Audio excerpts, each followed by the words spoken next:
Hi, I'm Vivia Gugnani. When I can't get a table at the small, quaint restaurant Charles in the West Village, New York, I like to sit back and enjoy a cocktail at the bar. So let's go behind the burner and meet the mixologist.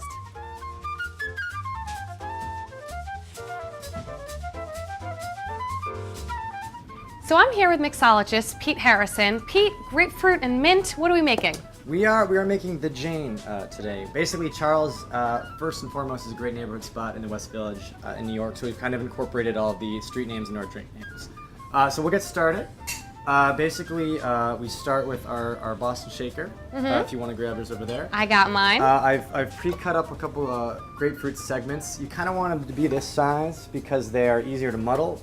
You don't need a whole lot, it's just to get a little bit of the pulp into it. So we top one in there. So you want a little bit of that fibrous Exactly. It really kind of also fruit flavor. It's a nice little flavor on top of it. And then we grab a couple of little mint leaves here and here and here.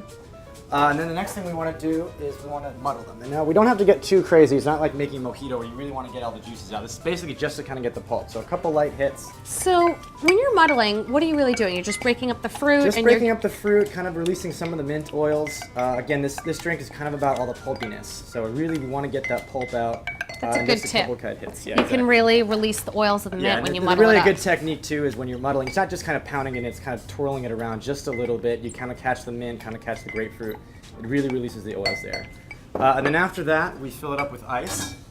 Now, it's certainly a trick to get really, really clear ice cubes. We don't usually do it at the bar because it's kind of busy, but if you want to boil the water beforehand and then melt it down, it's always a clear ice cubes. It's a nice little subtle touch if you're having a party or something in the house.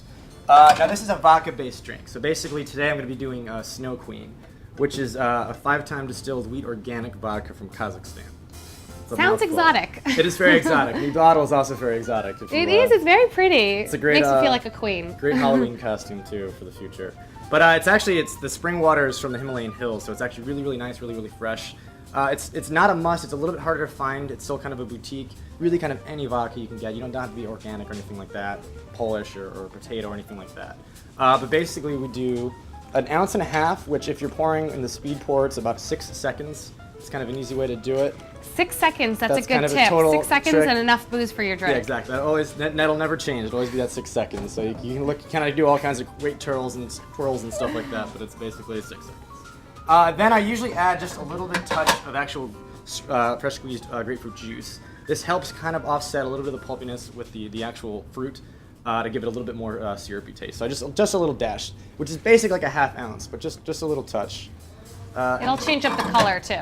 Absolutely. And then the next part, pretty much every cocktail you're going to make at some point or another is going to have fresh squeezed lemon juice and simple syrup, which is sugar water. So I've got a little lemon juice. So just put a splash in there? Exactly. Just toss it in there. Actually, the whole thing you can start to do. There you go. Half for you, half for me. This really kind of cuts some of the sweetness that you're going to get with the simple syrup. And the simple syrup is here. Simple syrup is just sugar and water boiled together. Basically, it's going to be half and half no matter what you do. Half for you, half. Thank you. And now we're good to shake. So the good technique, you definitely want to tip the shaker on, turn it around. This way anything kind of sneaks out, it's going to sneak back on you and not on your guests or anybody like that. That's then good. I like to do it up top like this. It's a little bit old school, but 20 shakes. Now the reason you do kind of 20 shakes is you always want to get that kind of optimal temperature. This kind of helps everything mix, the ice melt a little bit. So and it gets it chilled a little bit, so nice 20 chill. shakes is perfect. Good tip. Now we kind of preset our martini glasses. I keep these in the refrigerator to kind of cool them down, start off well. And then it's kind of nice too, it's a nice touch to kind of fill them with ice so the ice water to cool them down even further. So now we're ready to dump that guy out. The glass is chilled. The glass is pre-chilled, and then you can see this kind of little bit of a, I don't know if the frost. camera's going to pick it up, a little bit of a frost on there. And then we get this off. I'm going to put here, oh yeah, sometimes it sticks, but. I can get that out, I can. Say, there I got it. That's actually, again, it's a great trick. Sometimes it sticks.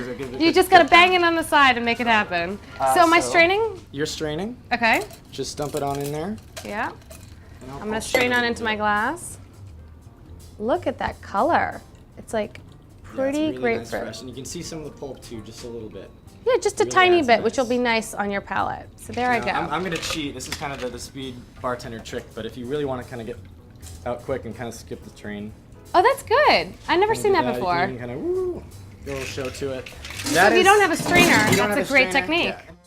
Okay, so now the final touch here is I like to kind of add a little bit of a Sprite float. This just, it's not necessarily totally important, but it just adds a little bit of color to it, really more of the flavor. Gives a little sweetness. Just a little sweetness to it. And a little bubble. We like Little bubble bubble. and sweetness. And then the final touch is the ultimate. Basically, you take the mint leaf in your hand and kind of smack it a little bit. Now, it seems like what is he doing that for? But it really kind of actually does release some of the oils.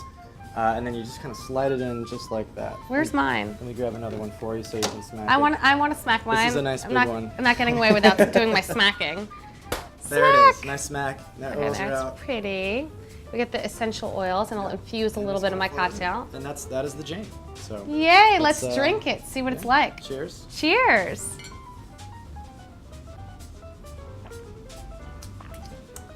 This is amazing. The first thing you're gonna get is definitely the grapefruit, right? The first taste on your palate is the citrus. Yeah. So it's a combination of the lemon Yeah. and the grapefruit on your palate, but it's so refreshing. I don't know why, I feel like I'm drinking like spring water. Right? It's maybe kinda that's like the, having the spring water. Kazakhstan vodka there. It but it's- is. I think it's the Kazakhstan vodka. It definitely, again, with it being chilled, it's not overpowering. It's a very strong drink. There's no kidding about it, but it's. But it doesn't taste strong. don't It taste tastes it, yeah. great. Well, And you cheers. get Thanks just so a much little for bit of having mint us. at the end, and then enjoy. So. cheers. Thanks.